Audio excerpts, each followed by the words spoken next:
Realmente tudo passa pelo transporte de cargas, não tem como.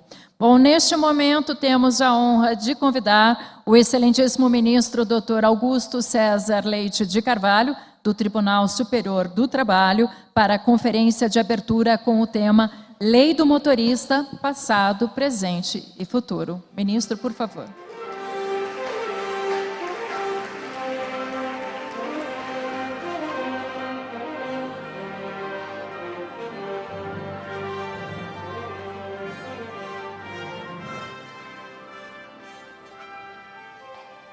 Senhores, bom dia a todos.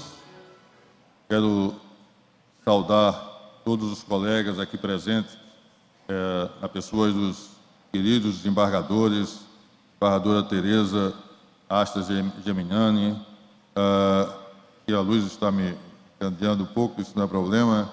Também o colega Dr. Manuel Carlos Toledo, da Escola Nacional, ou da Escola da IJUDE 15, quero saudar todos os dirigentes sindicais, trabalhadores, empregadores, quero saudar os advogados, os estudantes, enfim, quero saudar a todos que estão aqui hoje presentes e que contribuem para que nós possamos estabelecer uma relação de diálogo frutuosa, uma relação de diálogo em que eu passei a acreditar a partir do momento em que fui convidado como representante do Tribunal Superior do Trabalho para falar um pouco na Câmara de Deputados, em razão de uma audiência pública que tinha sido convocada pelo deputado Toninho Wandscher a respeito de um possível novo marco regulatório do transporte.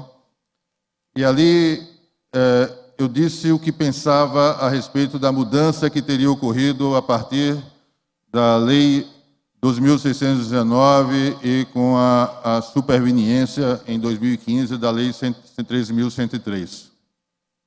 Pensei que meu papel institucional ali se encerrava, ali se esgotava, mas, para minha surpresa, por parte de empregados e por parte de empregadores, houve convites sucessivos para que se estudasse, para que se examinasse, para que analisássemos com profundidade, de modo mais fecundo, o que havia mudado e até onde aquilo seria propriamente prejudicial, até onde essa mudança poderia mesmo, como parecia ser, poderia estimular o conflito, poderia estimular a desarmonia no meio ambiente do trabalho, que se apresenta, que se revela nas estradas brasileiras, até onde nós poderíamos ter a sensação amarga de que a lei não vinha para pacificar as relações sociais, e sim para conturbar, para perturbar ainda mais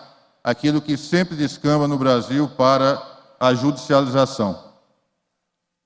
Esses eventos se sucederam e hoje nós estamos aqui em Campinas, a convite do Sindicamp, a convite que me foi dirigido inicialmente pela desembargadora Tereza, mas que teve o endosso do Dr. Márcio Lopes, do Dr. Adilson, no segundo momento, no meu gabinete. E entre tantas reuniões, nós nos reunimos naquele dia para ver em que seríamos úteis propriamente aqui neste evento, aqui neste momento, aqui neste dia, de modo a que pudéssemos efetivamente contribuir no sentido de aprimorar, de otimizar, de fazer melhor o marco regulatório no Brasil. Eu peço que o arquivo, né,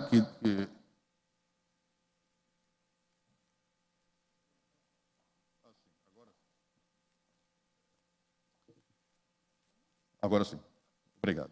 Por mais que nós tenhamos em mente a situação, às vezes, impactante das estatísticas que são reveladas, a situação que é revelada pelas estatísticas que dizem sobre as estradas brasileiras, eu quero sempre enfatizar esse ponto.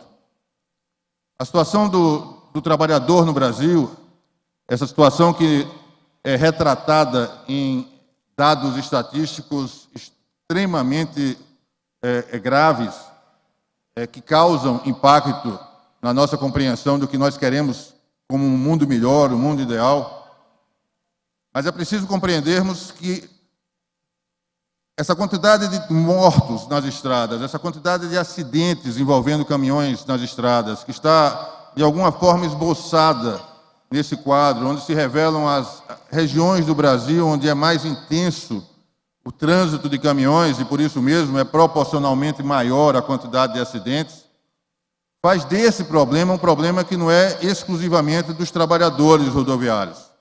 Faz desse problema um problema de todos nós. A perspectiva no tocante às estradas precisa ser sempre uma perspectiva ambiental, e quando nós falamos de perspectiva ambiental, nós estamos dizendo que a ecologia trata desse tema, porque a ecologia trata da interação entre sistemas, a ecologia trata da interação entre pessoas e coisas.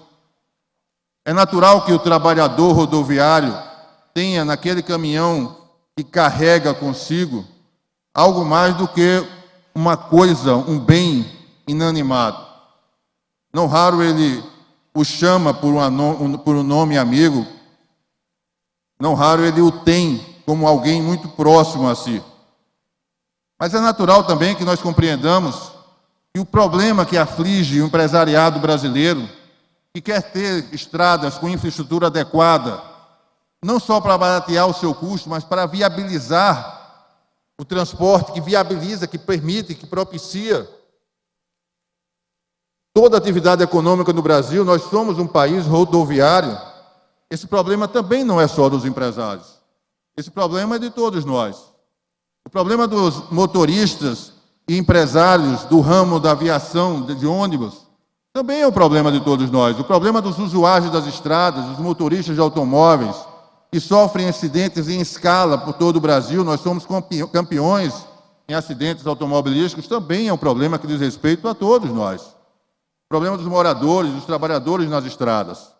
Então não é possível perceber, não é possível estudar, não é possível compreender a realidade das estradas brasileiras sem perceber que a responsabilidade vai além daquilo que significaria a atribuição de deveres e obrigações para empregadores e empregados que transitam pelas estradas brasileiras.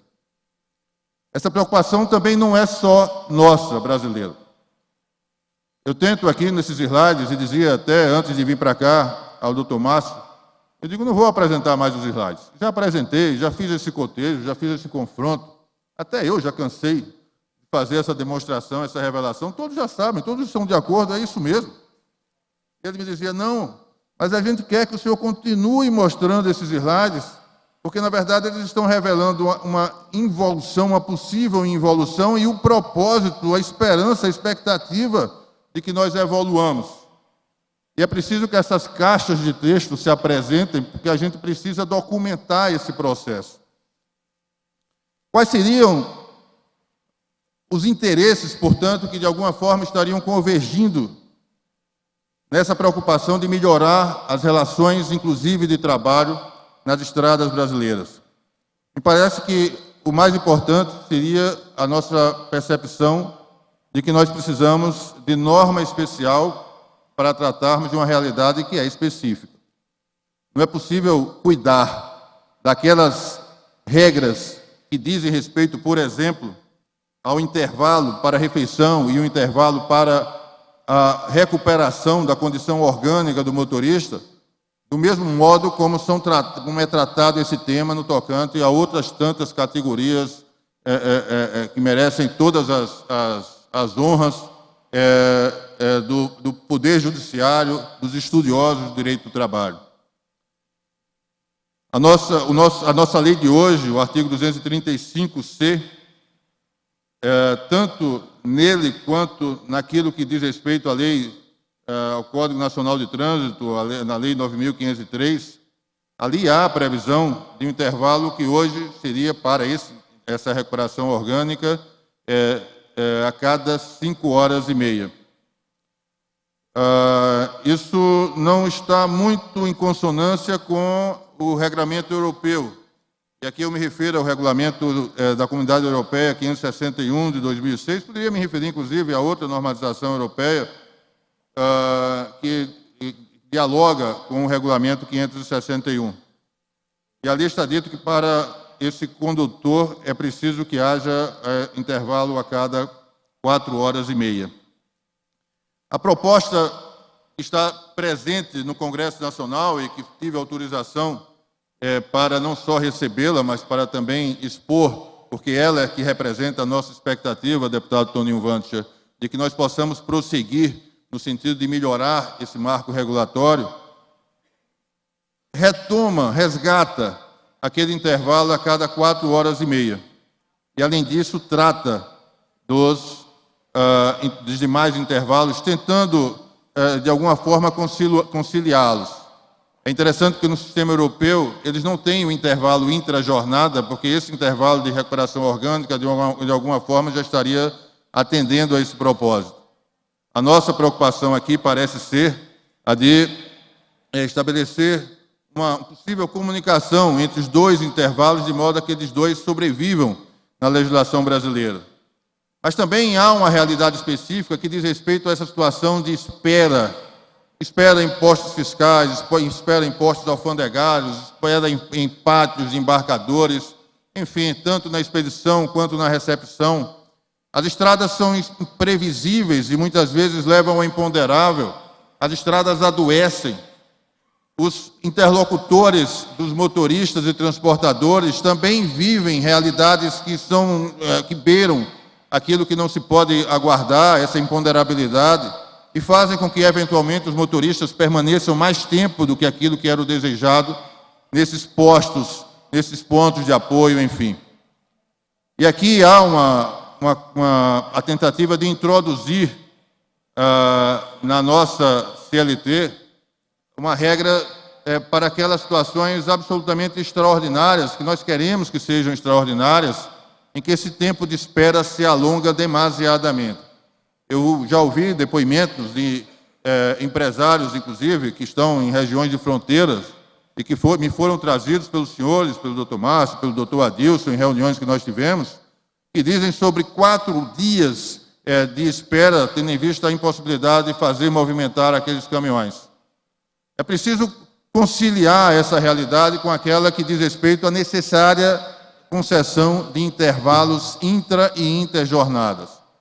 E há uma tentativa nesse sentido no projeto de lei 4.860, que está em tramitação no Congresso Nacional, na comissão presidida pelo deputado Toninho Wandcher, a tentativa de estabelecer que, quando esse tempo de espera se alonga demasiadamente, nós possamos compreender que uma parte dali é jornada remunerada, uma parte dali é tempo de espera que vai se caracterizar como tempo que se excede a jornada de trabalho, e uma parte dali, como a gente vai ver e vai voltar a esse assunto em sequência, uma parte daquele tempo de espera se converte em intervalo desde que haja efetivo descanso do trabalhador. Também no tocante ao repouso e o repouso no veículo, está prometida a visita a um caminhão, né, na hora do almoço. Eu tive a oportunidade, quando fui convidado pela Federação dos Rodoviários, dos Transportadores Rodoviários, em Belo Horizonte, de estar presente em uma feira de caminhões, e fiz questão de entrar em cada um daqueles caminhões para sentir um pouco qual seria, se não o que acontece ordinariamente para todos, em favor de todos os trabalhadores rodoviários, mas o que nós poderíamos esperar para um tempo próximo. É possível que haja descanso em cabine-leito, cabine que possa permitir, de algum modo, essa condição de repouso? Parece que sim, parece que é possível. Eu próprio já dormi como advogado, cumprindo cartas precatórias, em lugares inóspitos que não ofereciam aquela condição mínima de conforto que eu vi presente em alguns caminhões. Mas essa regra precisa se conciliar com essa necessidade de repouso. Isso está presente na regra, no regulamento europeu 561 de 2006, como os senhores podem ver na tela. Está referido, de algum modo, hoje já, né, com base na Lei 13.103, quando há a alusão ao veículo que disponha de cabine e leito. E há uma proposta nesse sentido também, tentando explicitar essa necessidade de se intercomunicarem a necessidade, a condição de repouso com o repouso, esse descanso em cabines dos veículos, dos caminhões, no projeto de lei 4.860, que hoje tramita na Câmara de Deputados. É preciso também que nós estimulemos a negociação coletiva de trabalho. E ao estimularmos a negociação coletiva de trabalho, nós não podemos, a meu ver, nós não podemos nos apegar a essa proposta, que é uma proposta diferente, é uma proposta que parte de valores éticos diversos, distintos, que está em tramitação no Congresso Nacional e que é referida como proposta de reforma trabalhista. Eu não quero me reportar à proposta de reforma trabalhista, porque eu acho que o que tem de mais relevante nela, o que tem de mais impactante, não é mais a transferência para a negociação coletiva das condições de trabalho. Há pouco nós conversávamos o que há que ruboriza aqueles que estudam, que conhecem, que veem a realidade, inclusive em processos judiciais, é a tentativa de transferir para o contrato individual, para a liberdade contratual, tal como estava na época pré-Bismarck, lá no início do século XIX, na primeira metade do século XIX. Transferir para a liberdade contratual, para o contrato individual, todos os eixos da relação laboral, da regulação da relação laboral, sobretudo no que diz respeito a salário, isonomia salarial, progressão funcional, jornada de trabalho, a introdução do teletrabalho, responsabilidade patrimonial, tudo transferido para o contrato individual para que nós reexperimentemos aquela realidade vivida pelos trabalhadores e empregadores do início do século XIX. Mas não é disso que nós estamos tratando. Nós estamos tratando do outro eixo da reforma, que diz sobre, da proposta de reforma, que diz sobre o estímulo à negociação coletiva de trabalho. Ali há, inclusive, eu recentemente falava com os nossos interlocutores que cuidam do transporte rodoviário, algo que me impressiona muito, que é a proibição da ultratividade. Quem conhece a jurisprudência do Tribunal Superior do Trabalho, quem conhece a jurisprudência do Tribunal Regional do Trabalho da 15ª Região, sabe que mesmo antes do TST modificar a súmula 277 para tornar semelhante à realidade do Brasil, normativa do Brasil, aquilo que acontecia em todos os outros países do Ocidente, em que há prestígio da norma coletiva, mesmo antes, aqui o Tribunal Regional do Trabalho da 15ª Região dizia que as cláusulas de convenções e acordos coletivos de trabalho deveriam prevalecer, deveriam sobreviver, deveriam permanecer em vigor até que nova negociação coletiva se instaurasse. Até porque, se assim não ocorrer, você convida o empregador a não negociar. E essa lógica negocial, na verdade, já predomina em todos os países do Ocidente, até onde eu sei. A súmula 277 disse apenas que a regra era essa, porque assim estava previsto no artigo 114, parágrafo 2º da Constituição. Nós tivemos recentemente a surpresa de uma liminar, numa DPF, suspendendo a eficácia da súmula 277 e, em seguida, a notícia que nos chegava de algumas entidades sindicais dizendo que estariam suspendendo a negociação coletiva porque, sem a ultratividade, já não havia mais a mesma condição saudável de se negociar. Estranhamente, o outro projeto de lei, não esse, o outro projeto de lei proíbe a ultratividade da norma coletiva.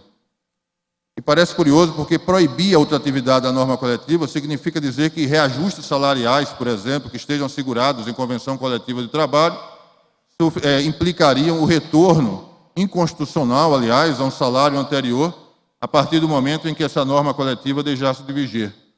Estabilidades, eventualmente, garantias de emprego, qualquer coisa que tivesse a ver com um período transcendente à norma coletiva de trabalho não valeria mais, não haveria possibilidade de se negociar. Não é esse o propósito, não é esse o valor ético que me parece que precisa estar presente, subjacente à negociação coletiva de trabalho. É lógico que nós estamos a meio caminho.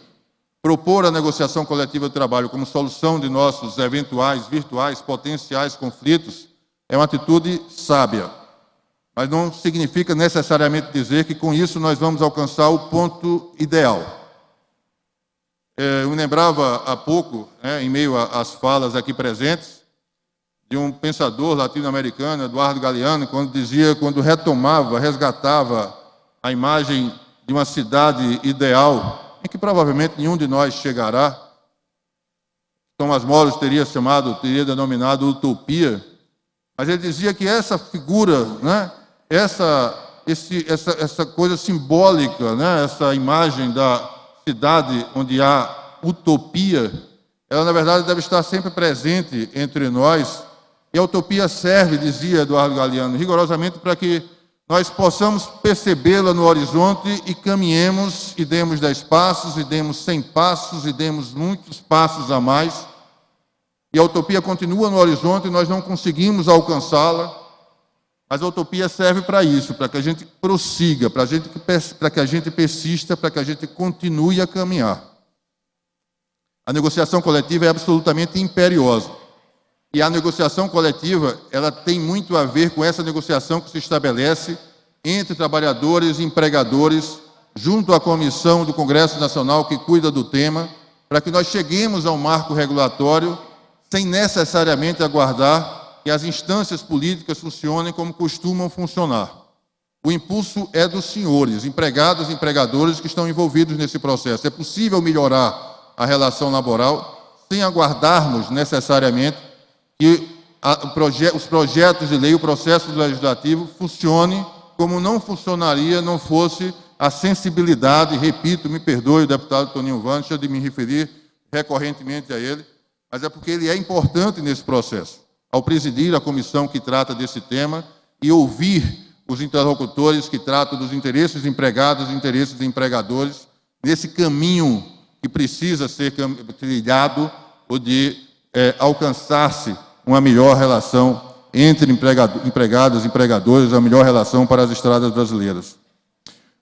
É preciso também percebermos que aquele velho paradigma segundo o qual o motorista, o trabalhador rodoviário, ele não tem jornada de trabalho porque ele está absolutamente imune a qualquer fiscalização, isso está absolutamente superado. E há uma conscientização que não vem de agora, não vem do projeto de lei 4.860. Vem das últimas reformas e está, inclusive, endossado pela Lei 13.103 de 2015. O regulamento 3.821, 3.820 também, a ele fazem referência as normas de direito internacional, de direito comunitário mais recentes.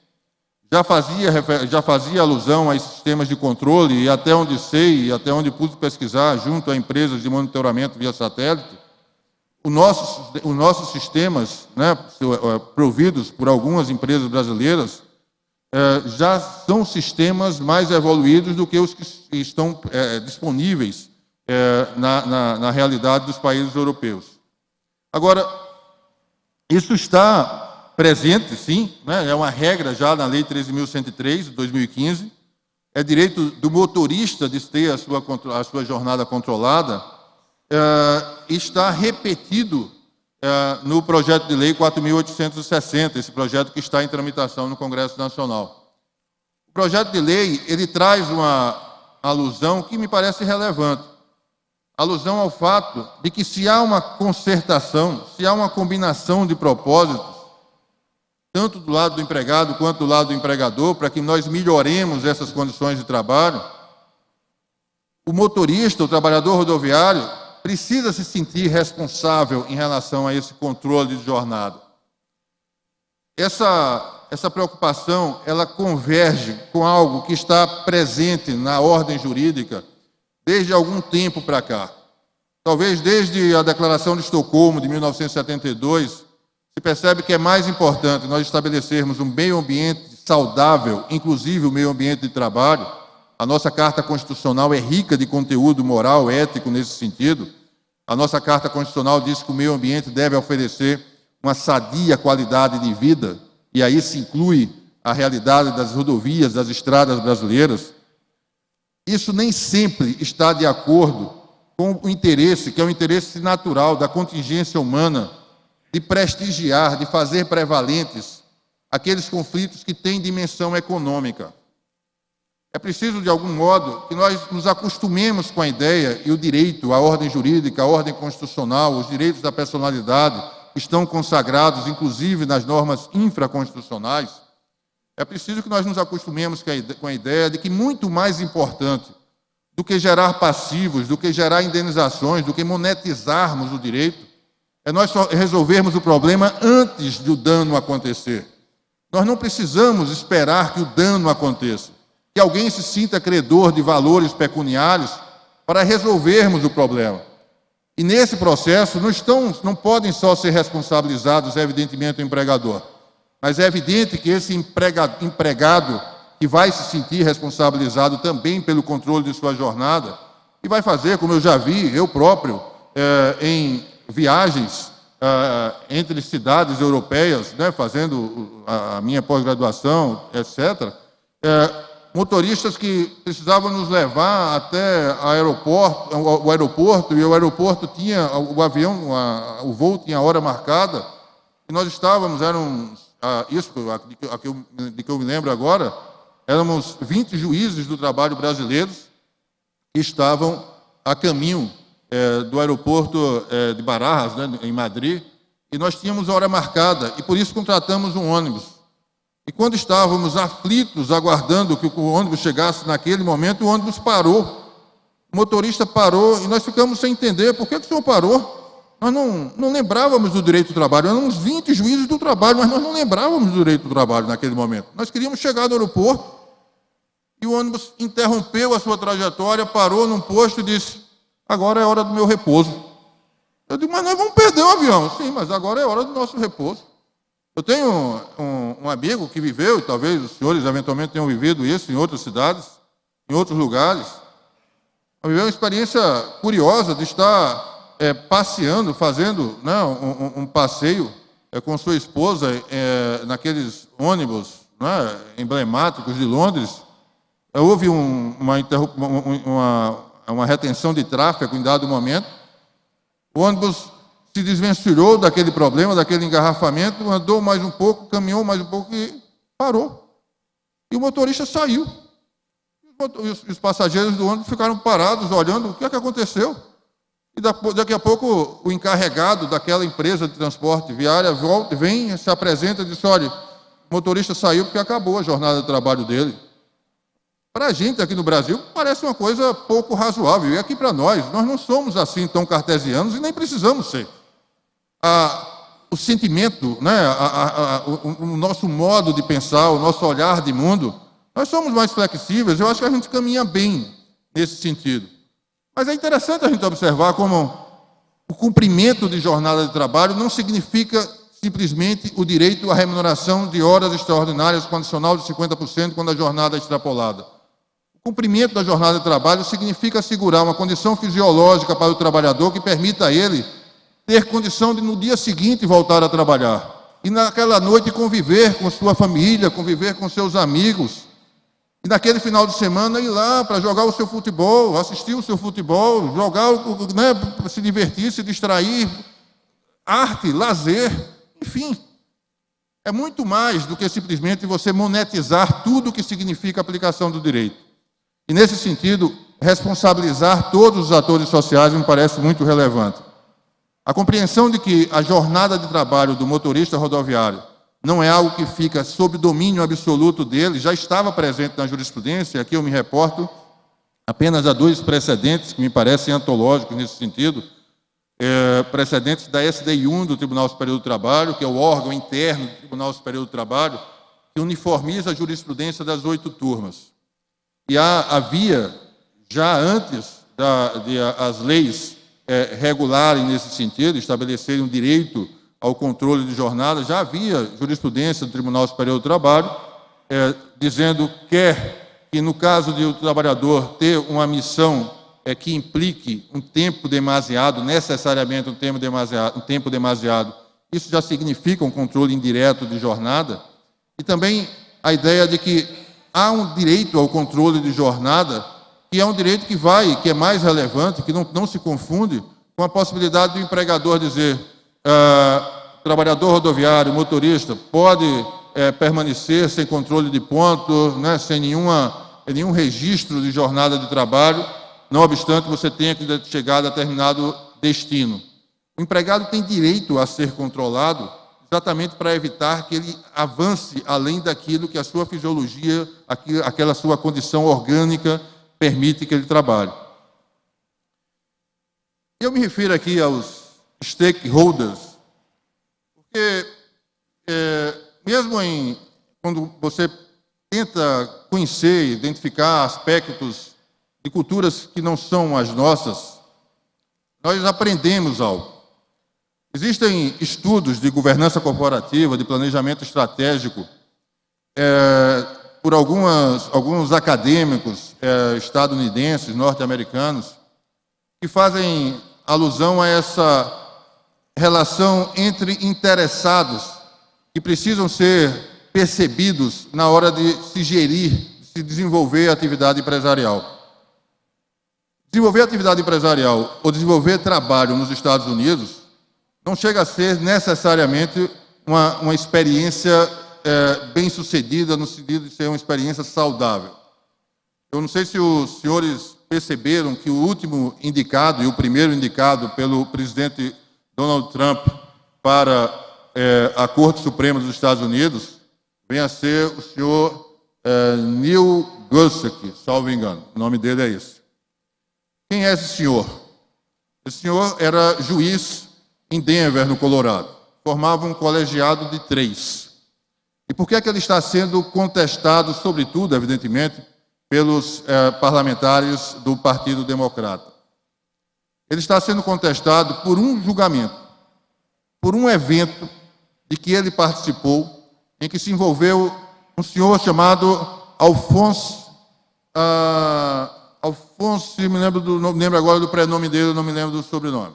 O senhor Alphonse estava dirigindo por uma das estradas lá de Orlando e, em dado momento, percebe que, sob um frio infernal, parece uma contradição em termos, mas um frio, né, daqueles que nós não conseguimos suportar com facilidade, ele percebe que as rodas de trás do seu caminhão travaram. E ele para, ele interrompe a sua trajetória, estaciona, nota que há um problema ali que ele não conseguiria resolver e nota que não tem como se conectar com a empresa para avisar o que estaria ocorrendo. Ele passa ali 1h30, 2 horas e resolve deixar a carga e levar adiante consigo, né, dirigir consigo a parte da frente ali, a cabine, para pedir socorro. Vai, obtém esse socorro, consegue contactar a empresa e retorna para resolver o problema, e o problema é finalmente resolvido. E, na sequência, ele é dispensado pela empresa, pelo empregador, porque, afinal, ele abandonou a carga. E ele diz: olha, quando os senhores estavam comigo, os senhores perceberam que os meus pés estavam congelados. Eu não podia ficar naquele frio, ainda mais quando o aquecimento do carro não estava funcionando. Eu não poderia permanecer naquele frio, naquelas condições, aguardando que os senhores descobrissem que eu estava na beira da estrada, sem condição de prosseguir. Ele é dispensado, e aí nos Estados Unidos há aquelas agências reguladoras, né, que têm função administrativa, mas de alguma forma exercem uma atividade parajurisdicional. Na instância da agência reguladora, há uma decisão favorável a ele. Não, ele não podia ter sido dispensado. Ele passa a ser noticiado como o motorista congelado. Se você puser no Google, motorista congelado, né, vai estar lá essa historinha para ser lida. Ele não poderia ser dispensado.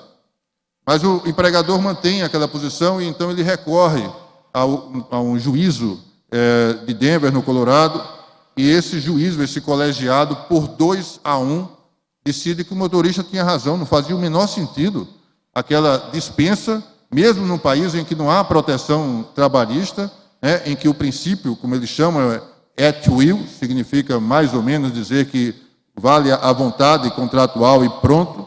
Se ele estabeleceu em contrato que ele não podia abandonar a carga, não interessava saber qual a circunstância que ele estava vivendo.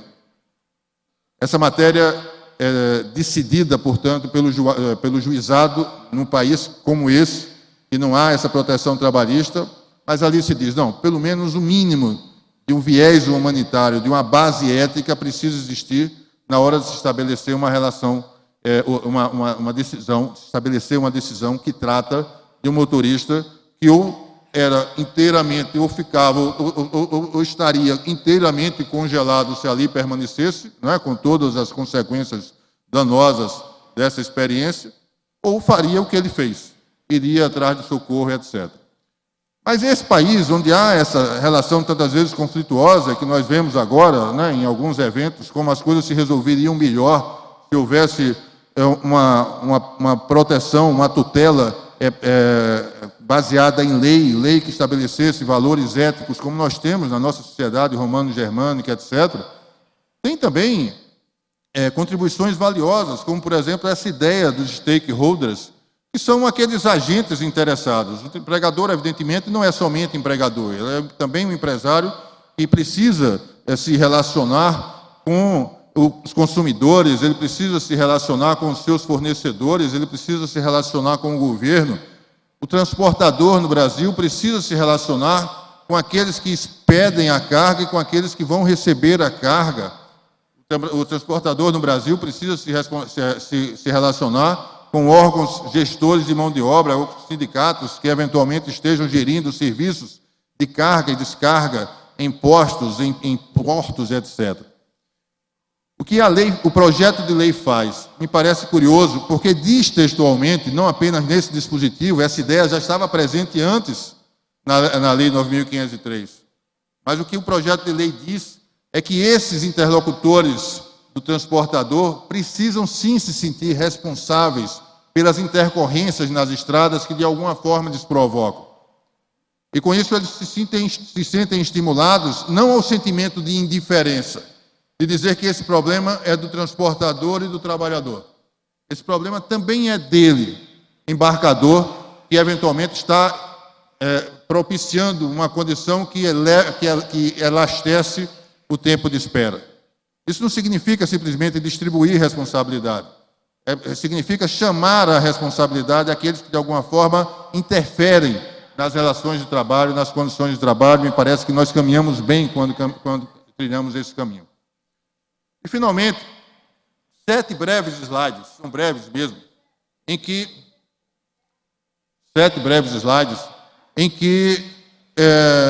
eu tento fazer esse cotejo entre o que nós tínhamos em 2012, o que nós temos a partir de 2015, e entre o que nós eventualmente teremos se o projeto de lei 4.860 for aprovado.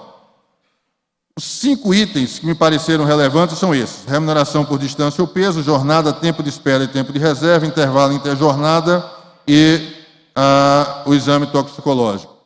Em relação ao tempo de remuneração por distância ou peso, nós tínhamos em 2012 essa regra segundo a qual era proibida a remuneração como regra. A remuneração por distância ou peso, sim, né, tendo em vista a evidência de que a preservação desse modelo como o modelo prioritário, predominante, fazia com que você estimulasse o empregado rodoviário a imprimir uma velocidade além daquela que seria a de segurança viária e de carregar um peso além daquilo que as estradas permitiam. Em 2015, isso está de acordo com o regulamento 561/2006, no tocante à realidade europeia. Em 2015, nós tivemos uma mudança. A mudança para dizer que é permitida a remuneração, e isso está em vigor, do motorista em função da distância percorrida, do tempo de viagem ou da natureza e quantidade de produtos transportados.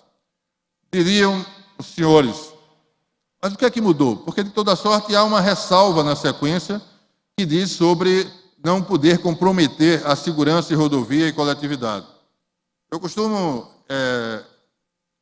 dizer, quando falo dessa alteração que teria ocorrido em 2015, isso é o mesmo que dizer assim, já que é possível o homicídio nos casos de legítima defesa, Em vez de nós dizermos que o crime é matar, estabelecer sanção, e na sequência dizermos que há uma excludente de licitude quando se mata em legítima defesa, nós inverteríamos essa equação no padrão normativo para dizer é permitido matar em legítima defesa.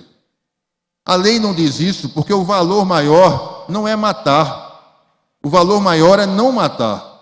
A legítima defesa é uma exceção à regra. É preciso, é imperioso que a norma jurídica prestigie os nossos valores éticos, ou então ela não faz o menor sentido, não tem razão de existir. O que aparece no projeto de lei 4.860 é basicamente a mesma regra que está aí. Mas a sequência redacional, ela se modifica para dizer rigorosamente aquilo que já estava lá na lei de 2012, que está nos regulamentos de direito internacional. As empresas de transporte poderão instituir prêmios e gratificações para a valorização do motorista, que cumpre rigorosamente as suas obrigações legais, principalmente quanto ao controle de jornada, bem como em função de boas práticas, inclusive de eficiência, desde que esses incentivos não comprometam a segurança viária e da coletividade. Qual é o problema do empregado receber prêmios em razão de ele se revelar um empregado leal ao seu empregador em situação que não comprometa a segurança viária? Nada, muito ao contrário, é bom, é interessante que você tenha trabalhadores envolvidos com o propósito, com os desígnios empresariais. O que não parece interessante é que nós assumamos, como temos hoje, esse modelo normativo no qual se prestigia aquilo que, na verdade, seria a ilicitude, seria o não recomendável, que é a premiação em condições em que a segurança viária, a condição do motorista, a condição orgânica do motorista, de alguma forma, estaria ameaçada. Em relação à jornada 2012, 2015 e a proposta de 2017, a jornada de 2012 era aquela que estava prevalecendo no texto da consolidação das leis do trabalho. Em 2015, essa condição se aproximava muito, daquilo que nós vemos no sistema europeu. Também no sistema europeu não são 8 horas propriamente, mas ali já se diz que não se deve exceder a 9ª hora e em 2 vezes por semana se pode chegar a 10 horas e aí há um sistema, um modelo de compensação de jornada, de modo a que a cada 2 semanas não se extrapole a 90ª hora semanal. Não é preciso dizer a que leva a jornada exaustiva nas estradas, nas rodovias brasileiras. O que aconteceu em 2015 é que nós tivemos a previsão de que essa carga horária excedente não seria mais de 2 horas apenas. Poderia ser, por meio de convenção coletiva de trabalho, de 4 horas. E quando se eleva para 4 horas a possibilidade, e que seria muito bom, seria muito interessante, que a sociedade como um todo e os nossos agentes políticos também percebessem, quando se eleva demasiadamente a possibilidade de a negociação coletiva estabelecer uma regra que vai além daquilo que a fisiologia humana normalmente tolera, esse excesso vai ser sacramentado por norma coletiva de trabalho, sobretudo em situações de crise, de empregabilidade. O que nós temos hoje em São Paulo, no Paraná, segundo eu tenho recebido, são convenções coletivas de trabalho que autorizam o trabalho do motorista 12 horas por dia e supostamente, isso assim não é dito, supostamente em 6 dias por semana. Será que é esse o modo de nós resolvermos o problema das rodovias brasileiras e tirarmos das rodovias brasileiras e do transporte rodoviário essa chaga segundo a qual nós temos uma quantidade de acidentes com morte que seria absolutamente irrazoável se essa relação fosse uma relação civilizada de trabalho? Há uma proposta no PL 4.860 de algum modo nós retornarmos ao estágio anterior e de não permitirmos que o trabalhador rodoviário exceda a jornada que seria compatível com a sua condição. Houve muita crítica, inclusive na ação direta de inconstitucionalidade que tramita no Supremo Tribunal Federal, houve muita crítica no parecer que foi apresentado pelo Ministério Público, pelo Procurador-Geral da República, né, já na época o atual procurador, o Dr. Rodrigo Janot, e no seu parecer há uma referência insistente a esse artigo 235D, que trata do transporte de cargas vivas, perecíveis e especiais com longa distância ou em território estrangeiro. Na Lei 13.103, hoje, está dito que as condições de trabalho serão fixadas em norma coletiva, de modo a, e aí apenas o interesse empresarial, de modo a assegurar as condições adequadas de viagem e entrega ao destino final.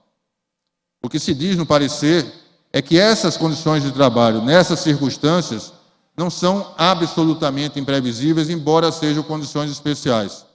E que não só a condição de segurança viária, mas também do motorista, deveria sim ser levada em consideração.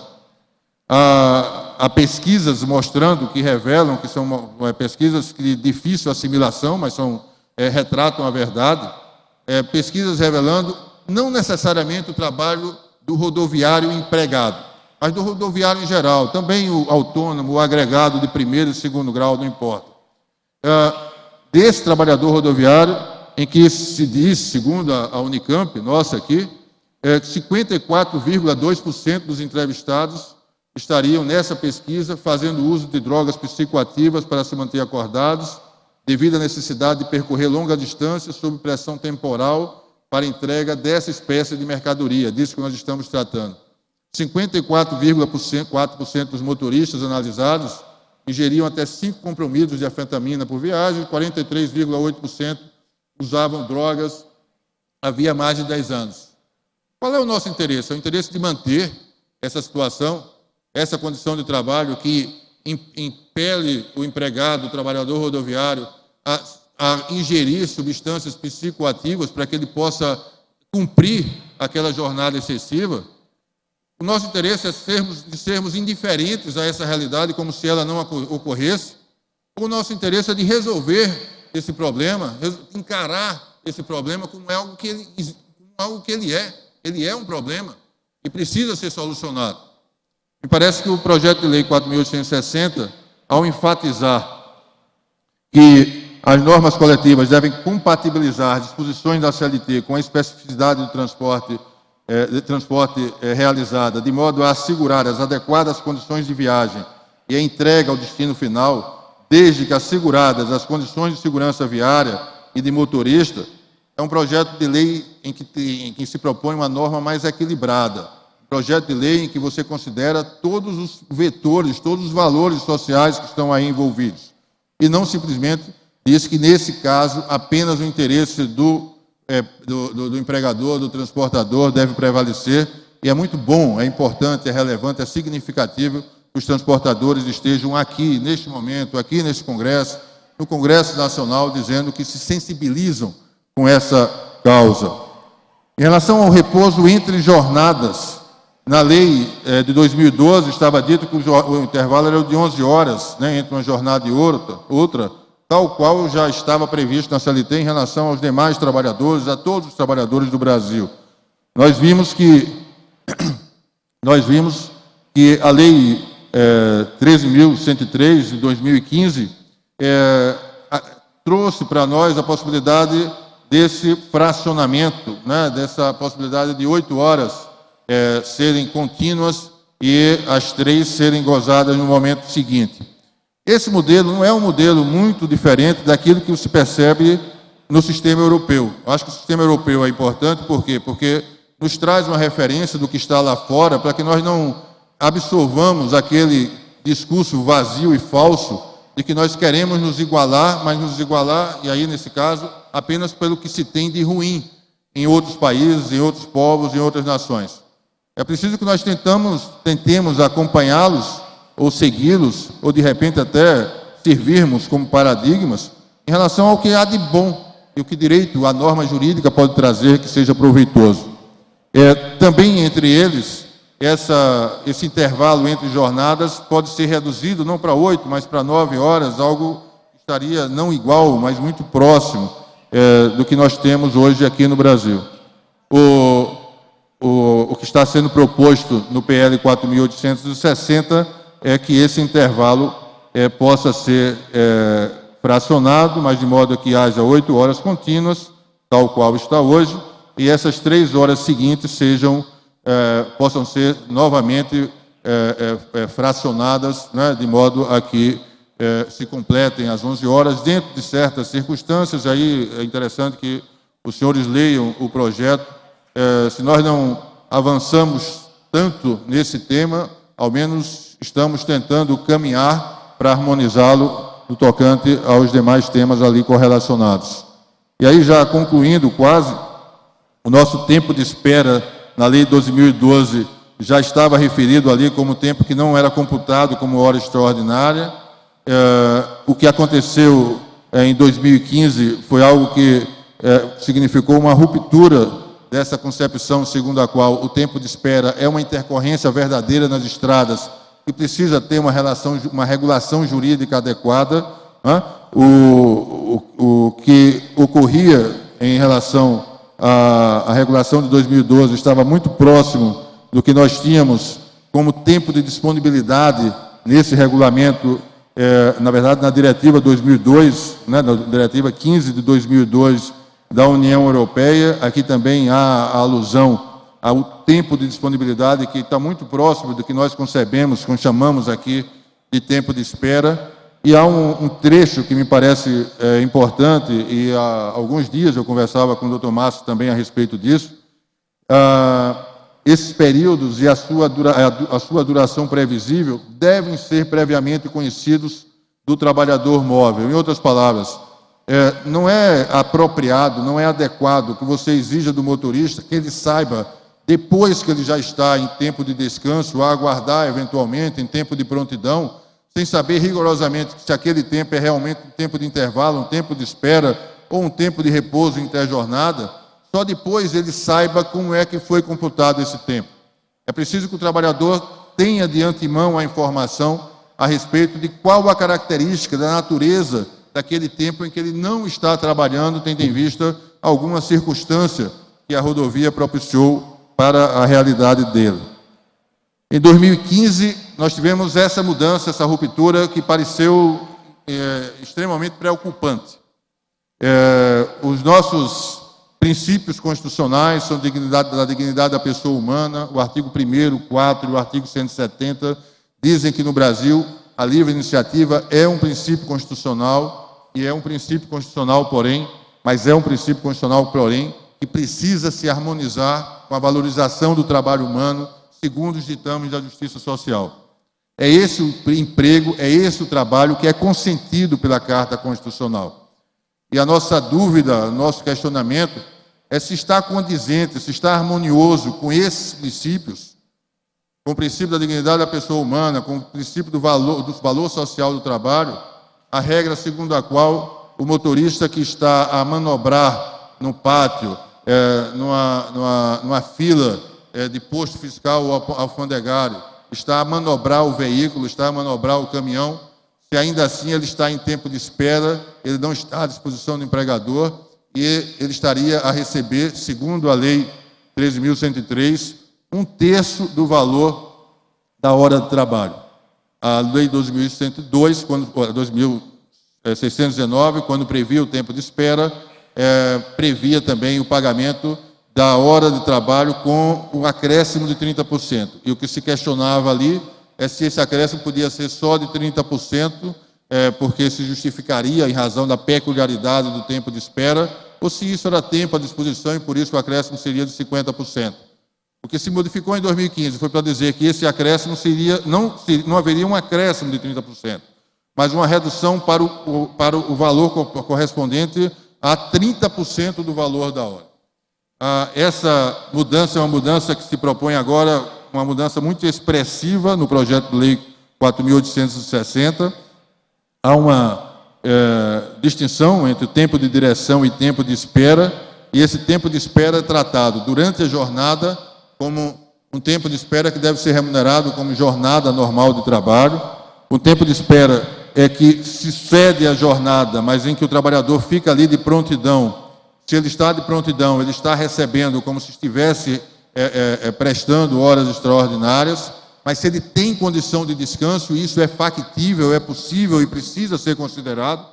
Se ele tem condição de repouso, de descanso absoluto, se ele tem a informação eu insisto na necessidade de haver informação prévia para esse empregado, de que aquele tempo de espera vai se alongar demasiadamente. Essa conversão do tempo de espera em tempo interjornada é permitida, seria consentida, né? Será objeto de deliberação pelo Congresso Nacional. O espaço da política sempre deve ser preservado, mas esse tempo de espera poderá ser convertido, portanto, em tempo de intervalo interjornada, desde que isso se harmonize com a rotina do trabalhador rodoviário, que não lhe traga surpresas, informações imprevistas, de que aquele descanso que ele imagina seja descanso para a refeição, de uma hora para outra e num momento posterior teria sido convertido em tempo de intervalo interjornada. A regra, né, no regulamento europeu, como os senhores podem ver, a diretiva 15 diz que estes períodos e a sua duração previsível devem ser previamente conhecidos do trabalhador móvel, como eu falei há pouco, e a proposta a respeito ainda do tempo de espera no projeto de lei 4.860, como eu falei, tem uma menção expressa aqui no final, quando trata do fracionamento do intervalo interjornada, em que se diz, desde que previamente determinado, cabendo a decisão primeiramente ao motorista e depois ao seu empregador. Em outras palavras, essa conversão seria possível, mesmo o fracionamento seria possível, desde que essa decisão fosse uma decisão do próprio trabalhador, a que tivesse sujeito o empregador. É uma solução de compromisso, só os senhores podem dizer, não somos nós, os juízes, que vamos dizer que não há condição, desde logo, desde pronto, de estabelecer essa relação de compromisso. É uma solução de compromisso que estaria sendo proposta pelo legislador brasileiro. Mas me parece fundamental, indispensável, que essa prévia determinação esteja presente, não somente quando há referência aqui ao fracionamento do intervalo interjornada, mas também que haja essa alusão à prévia determinação, em outras palavras, que o empregado tenha consciência de que aquele tempo de espera que ele continua usufruindo ou que ele continua vivenciando vai converter esse intervalo interjornada nos demais dispositivos da CLT que tratariam rigorosamente dessa possibilidade. O tempo de reserva estava previsto na Lei 12.102, é aquele tempo em que os motoristas compartilham a direção em momentos distintos, em regime de revezamento, e ali se dizia que essa situação extraordinária fazia com que o empregado recebesse pelo tempo de reserva o correspondente a 1/3 da sua jornada normal.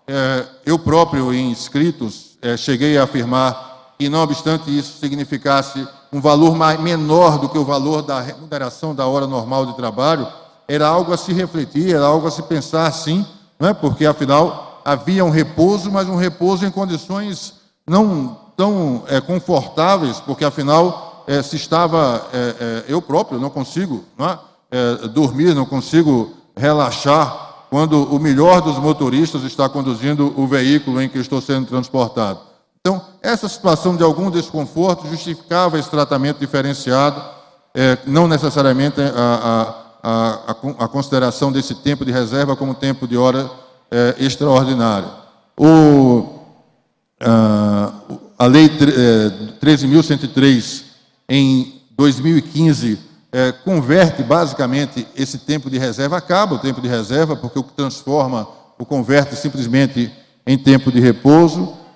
Essa situação é uma situação, na verdade, muito próxima do que nós temos no sistema europeu. O sistema europeu me parece um pouco ambíguo quando trata do tempo de reserva, porque, de algum modo, está dizendo que o tempo de reserva, esse trabalhador que está gozando esse intervalo em um veículo no qual divide a sua jornada em regime de revezamento com outro motorista, ele está em tempo de repouso e assim deve ser considerado, mas, ao mesmo tempo, na sequência, diz que esse veículo precisa estar, evidente, com instalações de dormida adequadas para cada condutor e não se encontre em andamento.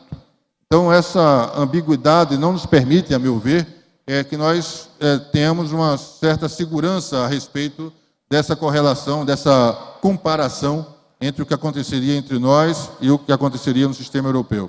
Lamentavelmente, não há, por enquanto, ajuste no tocante ao transporte de passageiros, transporte coletivo de passageiros, mas rendo todas as loas aos senhores empresários e trabalhadores de transporte de cargas que tentam restabelecer o tempo de reserva, não exatamente como estava ali na Lei 12.619 de 2012, mas a partir da compreensão de que nós teríamos mesmo uma situação diferenciada essa, em que os trabalhadores estariam em regime de revezamento. Daí porque o tempo de reserva do motorista de transporte rodoviário de cargas está entre aspas, seria supostamente o texto legal, porque, por enquanto, o ajuste que se chegou nessa grande negociação, nessa grande concertação, só alcançou um resultado prático, de proposta de lei do tocante ao transporte de cargas. E aí, para finalizar, algo que incomoda e, ao mesmo tempo, é absolutamente necessário. Nós sabemos, não precisa repetir isso, nós sabemos que há pesquisas que são mencionadas, eu de novo menciono aqui o parecer do Procurador-Geral da República, quando ele se reporta a essas pesquisas que se realizaram em alguns postos fiscais, e há pouco os senhores estavam me dizendo que houve uma ação civil pública aqui agora, na 15ª região, em que, de novo, blitz protagonizadas pela Polícia Rodoviária Federal, Ministério Público do Trabalho, chegaram a conclusões alarmantes em relação ao índice de intoxicação. Nós sabemos que essa realidade precisa ser debelada, né? Que o problema existe e que a solução adequada passa pelos exames toxicológicos, porque se o trabalhador ele não ingere substância psicoativa porque ele está predisposto a isso, mas porque ele está enfrentando condições adversas que o impelem a isso, é preciso que nós tenhamos mesmo, e parabéns aos senhores que têm essa conscientização de que a solução precisa vir, inclusive nos termos da lei, mas que também haja a preocupação de evitar que esse problema alcance e atinja outros usuários das estradas que não têm a ver com essa relação laboral direta. E aí, os exames toxicológicos previnem esses acidentes e são bem-vindos, e eles devem estar mesmo presentes em relação no texto legal. O projeto de lei basicamente preserva alguém falou aqui há pouco sobre alguma modificação no sentido de se revelar, de tratar essa matéria como algo que tem a ver com saúde pública, tem a ver com algo que não pode onerar o empregado, o trabalhador, os seus exames médicos, né, que revelam o seu grau de intoxicação, de ingestão de substância psicoativa, nessa janela mais aberta, precisam ser aproveitados, reaproveitados, sem que ele seja onerado diretamente, ou que pelo menos ele seja ressarcido quando isso ocorre, mas evidentemente que nós estamos tratando do remédio para a doença. Nós não estamos tratando da causa para a doença. Da causa para a doença, eu acho que nós estamos tratando quando tentamos revisitar as regras que dizem respeito à jornada de trabalho, tempo de espera, intervalo intrajornada, intervalo interjornada. Nesse sentido, repito, as minhas homenagens e as homenagens de todos os que estudam e que se debruçam sobre esse tema tão rico de conteúdo que diz respeito às estradas brasileiras. Eu concluo, de alguma forma, refletindo, ou pelo menos compartilhando uma reflexão que tem a ver com o paulista Vicente de Carvalho, natural de Santos, viveu final do século XVIII, início do século XIX. Vicente de Carvalho era um escritor, era um ensaísta, era um poeta, era um fazendeiro, era um abolicionista, era, enfim, um homem que estava a tempo, além do seu tempo. Quando eu percebo que há uma lei que trata a regulação do transporte rodoviário de modo a transferir todas as intercorrências das estradas apenas para favorecer um dos lados, sem perceber que é necessário, sim, que nós mantenhamos a proteção ao trabalho rodoviário.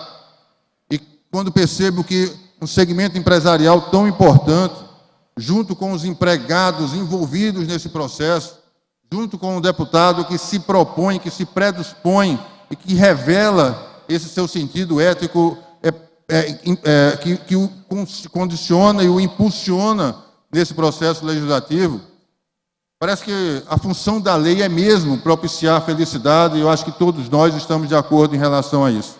O que Vicente Carvalho dizia nesse seu rico fragmento é que a felicidade existe, a felicidade está onde nós a pomos. O problema é que nós devemos pô-la onde nós estamos. Eu agradeço muito a atenção dos senhores, agradeço o convite e espero que sejam bem-sucedidas seja bem-sucedida essa interlocução que já se iniciou há um ano e meio, no sentido de nós melhorarmos todos juntos a regulação do trabalho rodoviário, sobretudo o trabalho rodoviário de cargas no Brasil. Muito obrigado.